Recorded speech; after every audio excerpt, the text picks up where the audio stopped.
Jadi sebenarnya simpel sekali. Acuan dari saintis elit yang diikuti oleh semua saintis di seluruh dunia adalah meneliti virus yang diambil dari inang tanpa dimurnikan dulu virusnya. Padahal inang itu isinya banyak makhluk. DNA siapa yang diambil? Masa nggak ada saintis di seluruh dunia yang meneliti COVID? Ya ada dong, banyak negara melakukan penelitian. Tapi acuannya ya acuan saintis elit itu. Hasilnya ya sama aja kalau ngikut acuan yang sama. Dikira meneliti virus, padahal yang diteliti eksosom. Bikin vaksin buat virus, nggak taunya yang mati malah eksosom. Ya makin hilang imunitas kita.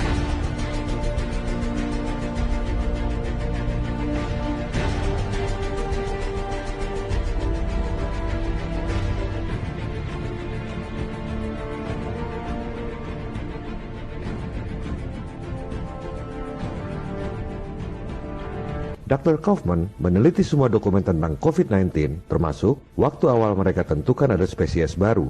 Coba Anda riset, dokumen awal penelitian COVID itu yang mana? Dari mana Anda tahu bahwa itu adalah dokumen penelitian COVID yang pertama? Gunakan otak Intel atau kecerdasan Anda. Lihat timeline di situs resmi WHO. Anda lihat, tanggal 5 Januari, pertama kali WHO umumkan ada wabah, tulisannya masih tak diketahui penyebabnya. Seminggu kemudian, tanggal 12 Januari, diklaim sudah ketemu urutan genetiknya. Sudah dinamai pula COVID-19. Apa yang terjadi antara tanggal 5 sampai 12 Januari? Coba cari, mana penelitiannya? Anda scroll ke bawah, ini dia, interpretasi atas wabah. Coba kita lihat, interpretasinya kayak apa, dasarnya kayak apa. Anda klik linknya. Ups, ini link mati apa sengaja disembunyikan? Jadi, mana penelitian COVID yang pertama? Apa dasar pengumuman tanggal 12 Januari bahwa ada virus baru bernama COVID-19? Yang masih ada filenya di situs WHO adalah penelitian tanggal 13 Januari di Berlin. Ini yang dimaksud Dr. Kaufman. Itu cuma protokol pemeriksaan kanker paru-paru biasa. Nggak ada pemurnian virus. Nggak ada visualisasi spesies baru.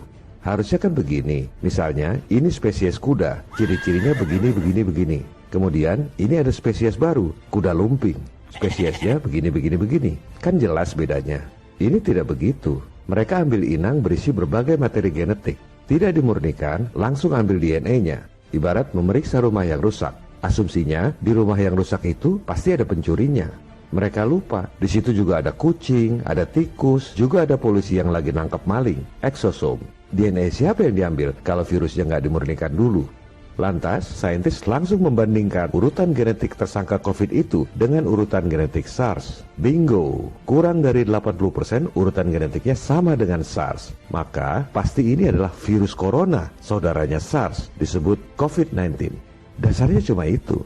Padahal, manusia sama ikan juga 80% urutan genetiknya sama. Kok nggak dibilang manusia itu ikan jilid 2?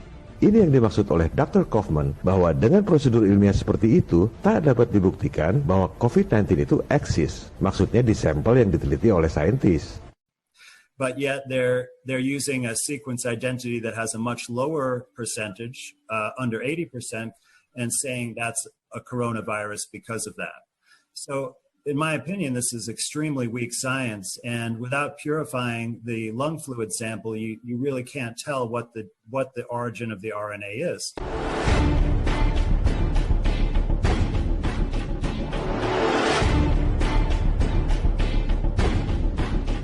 Semua orang bertanya solusinya apa? Ini solusi konkretnya. Kalau virusnya nggak dimurnikan dulu, dipisahkan dari materi genetik lain, termasuk dipisahkan dari eksosom, sampai kapanpun PCR test dan vaksin bakal meleset terus. Ini yang nggak ada dalam acuan WHO dan ini yang seharusnya dilakukan. Kalau ini nggak dilakukan, jumlah korban COVID seolah-olah banyak terus. Kanker paru-paru, keluar eksosom, dites PCR, positif COVID. Sakit asma, COVID. Flu berat, COVID. Keracunan, COVID. Radiasi ion, termasuk radiasi 5G, COVID. Itu semua adalah settingan yang sangat canggih untuk menciptakan propaganda ketakutan. Dan kalau virusnya nggak dimurnikan dulu sebelum dianalisa, vaksin bikinan rakyat bakal meleset terus. Akhirnya, yang bisa bikin vaksin adalah dia lagi.